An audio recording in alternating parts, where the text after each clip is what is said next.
அசிங்கப்படுத்துகிறாங்க, உழைச்சது தப்புங்கிறாங்க.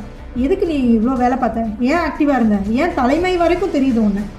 இதுதான் இப்போ கேள்வி. இப்போ இருக்கிற பிரச்சனை அதுதான். நாங்கள் யாருக்காக வேலை பார்க்குறோம்? அவங்க தளபதிக்காக தான் நாங்கள் வேலை பார்க்குறோம். தளபதிங்கிற முகத்துக்காக தான் வேலை பார்க்குறோம்.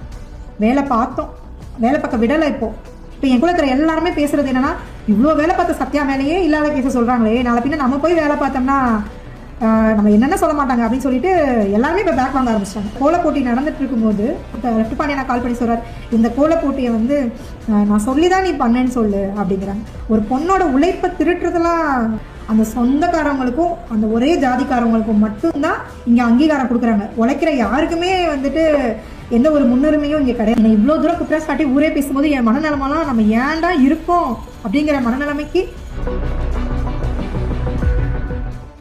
வணக்கம். தமிழக வெற்றி கழகம் தேனி மாவட்டம் மகளிர் அணி, சத்யா நந்தகுமார்.